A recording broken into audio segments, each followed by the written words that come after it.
이번에는 글로벌 특파원 리포트의 시간입니다. 미국 현지의 생생한 분위기, 신인규 뉴욕 특파원과 알아보겠습니다.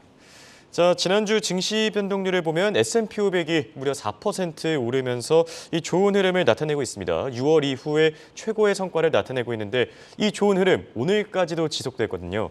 자, 이렇게 시장에서 증시 낙관론이 고개를 좀 드는 것 같은데 특별한 이유나 배경이라도 있을까요? 네, 우선 미국의 기준금리를 결정하는 11월 FOMC를 앞두고 연준 인사들이 시장에 발언을 내놓지 않는 블랙아웃 기간이 오늘부터 시작이 됐습니다. 그래서 시장이 FOMC 전 마지막으로 파악한 연준의 메시지는 지난 금요일에 나왔던 이 메리 데일리 샌프란시스코 연은 총재의 금리 인상 속도 조절론이 될 겁니다. 금리를 너무 급격하게 올려서 경기를 침체에 빠뜨리는 것은 피해야 하고 금리 인상 속도를 늦추는 것에 대한 논의를 시작할 필요가 있다. 이런 발언이 메리 데일리 총재로부터 나온 겁니다. 그리고 이에 조금 앞서서 나왔던 이 월스트리트 저널의 기사는 적어도 연준 내에서 과도한 긴축을 걱정하는 인사가 메리 데일리 한 명이 아닐 수 있다는 신호를 보냈죠.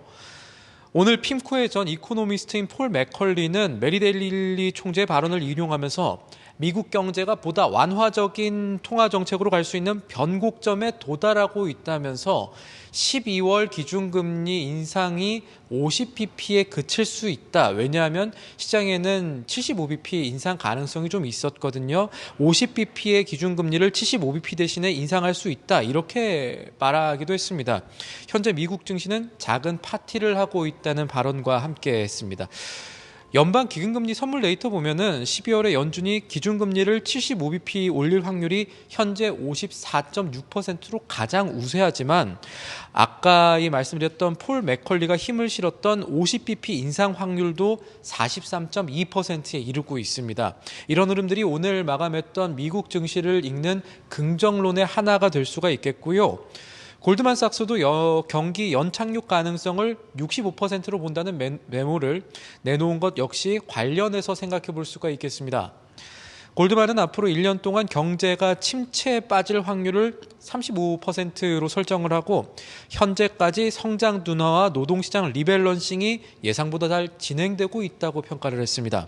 성장 둔화와 이 노동시장 재조정은 수요 측면에서 인플레를 잡기 위해서 감수를 해야만 하는 조치인데 최근의 데이터를 보면 내년까지 미국의 경제 성장 물론 저조하겠지만 최악의 시나리오는 피할 수 있는 수준이라는 겁니다. 골드만삭스의 이런 분석은 그동안의 시장의 예상과 비교하면 상당히 낙관적인 분석입니다. 지난주까지 시장이 받았던 데이터는 미국이 경기 침체에 진입할 것으로 생각하는 응답자가 68%에 달한다는 CNBC의 여론조사라던가 주요 은행 최고 경영자들, 제이미 다이먼과 같은 사람들의 경기 침체론 등이었는데 그러니까 아직도 경기 침체에 대한 우려가 좀 남아있는 가운데서도 시장의 기대감을 불러일으킬 만한 이야기들이 조금씩 고개를 들고 있다. 이렇게 보시면 되겠습니다. 네, 블랙아웃 기간이 시작된 만큼 이번 주에는 연준 위원들의 발언보다는 실적 자체에 조금 더 초점을 맞출 것 같은데요. 이번 주에 어떤 기업들이 실적을 발표하고 전망은 또 어떻게 나오고 있습니까? 이번 주에 S&P 500 기업 가운데 161곳이 기업 실적을 발표합니다. 지난주에는 금융주들이 대부분이었다면 이번 주는 빅테크뿐 아니라 대형 제조업, 유통업체들의 실적이 줄을 잇습니다. 당장 내일 개장 전에 코카콜라가 실적을 발표합니다. 시장 예상치는 매출 105억 3천만 달러, 주당 순이익 0.64달러 정도입니다. 미국의 배송 서비스 업체인 UPS도 이날 실적을 발표하고요. 앞서서 이 시티그룹이 지난 9월이었습니다. 이 회사가 거시 역풍에 잘 대처하고 있다면서 경쟁사인 페덱스의 투자 의견을 하향하고 UPS에 대한 투자 의견을 비중 확대로 올리기도 했었는데 기대에 부합하는 실적을 내놓을지가 하나의 관건이 되겠습니다. 그리고 국내에도 관심이 많은 넥스테라 에너지나 바이오젠, 트위터도 내일 실적을 내놓고요.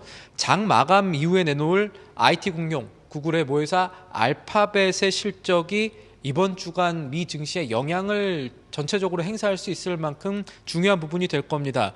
알파벳에 대한 실적 컨센서스는 매출 713억 4천만 달러, 주당 순이익 1.28달러 수준입니다. 이외에도 제약사 노바티스나 자동차 회사 GM을 비롯해서 대형 기업들의 실적이 줄있는 내일이 될 것으로 보이고요. 이날이 아마 이번 주에 투심을 좌우할 1차 실적 빅데이가 될 겁니다. 그리고 마이크로소프트와 메타, 보잉, 포드의 실적이 공개되는 수요일에 이어서 애플과 아마존의 실적이 발표되는 27일 목요일이 증시의 변곡점을 만들어내는 2차 실적 빅데이가 될 가능성이 있어 보입니다. 이날은 특히, 그러니까 27일은 특히 위기설이 좀 돌았었던 크레딧 스위스가 3분기 실적과 함께 이 혁신 전략을 내놓는 날이라는 점 역시 주목할 부분이 되겠습니다. 지금까지 뉴욕에서 한국경제TV 신인규입니다.